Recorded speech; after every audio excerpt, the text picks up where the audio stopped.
Let's say you're a liberal Democrat. Maybe you're married. Maybe you're not. Maybe you have kids. You may or may not go to church. You can be a Christian, but you probably don't practice. Maybe you go to church on holidays. You frown on those who wrap themselves up in a religion when there's so many possibilities out there to choose from. You love this country. You love what this country has stood for over 200 years. Well, maybe. Actually, you might never really think about it that way. I mean, it's a country. It's a place. Why love a place? Still, it's home, and you wouldn't want to see anything happen to it. You wouldn't want to see it come to harm. You are probably for gay marriage. Heck, if somebody wants to marry a cucumber, what's it hurting? You're pro-choice. People should be allowed to determine what happens to anything that's inside their own body, and if that's murder, that's between that person and their God, provided they believe in a God. You think drugs should be legal.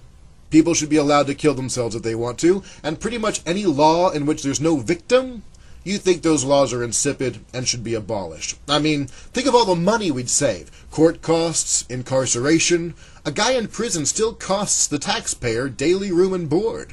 Aren't there better ways we could be spending money? Doesn't rehabilitation work? We wouldn't need police, policing so much. They could focus on actual bad stuff like murder and theft. Well, we should prosecute theft only within reason. Some people need what they steal. I mean, they don't steal because they want to be mean. Some people steal because they need to. They have to provide for their families. There should be exceptions made, lenient exceptions. We should open our borders to just everybody. This is the 21st century, after all. It's not like Genghis Khan is out there with a whole bunch of marauding rapists and pillagers out to storm the castle. We should simplify whatever system is in place that is slowing down the ability for non-Americans to come to America. We don't need all that red tape and bureaucratic paperwork anyway. And why can't people burn the American flag? Why are there laws about that? Doesn't the Constitution talk about freedom of expression? Burning the American flag is freedom of expression. There shouldn't be laws against that. We should be allowed to scream fire in a movie theater if we want to. I mean, that's a funny prank. People are too damn serious all the time.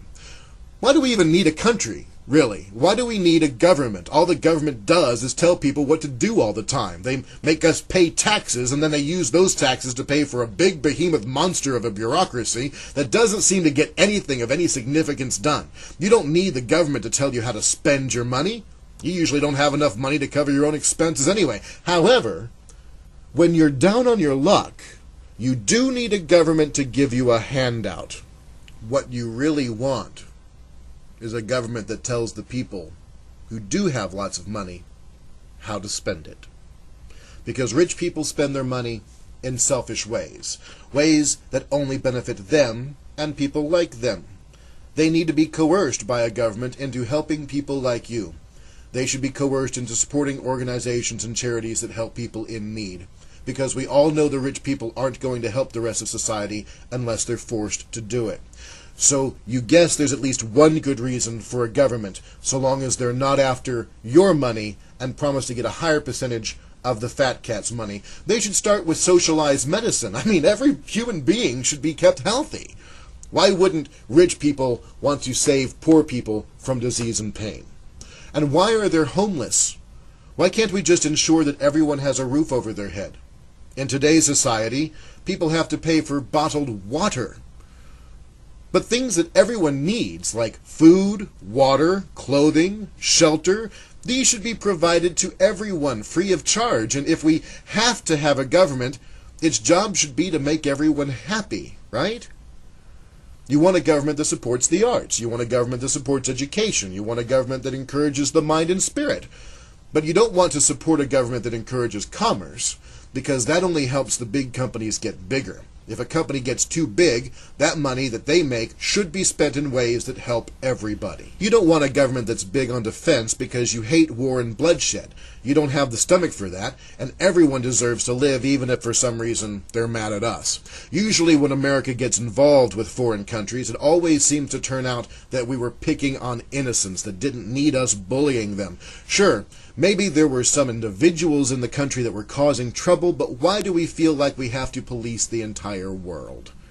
Unless, of course, there's obvious evidence that some horrible atrocities are being caused to human beings. You don't want our government to involve itself with attacks where the outcome might benefit America, but you do want America to go storming into other countries to save innocent people from genocide and losing their homes. Then you want America to spend billions of dollars on building that country back up and improving its future at the expense of those rich fat cats who were just going to buy a bunch of yachts and fancy cars anyway. What you don't understand is, if there's no incentive for a person to spend their life improving their own financial situation so that they can spend that money for personal reasons and carve a corner of the world for themselves to make their own decisions without people like you breathing down their necks, there's no incentive to improve society as a whole anyway, at all. There would be no incentive for any American to support America if they can't get anything for themselves.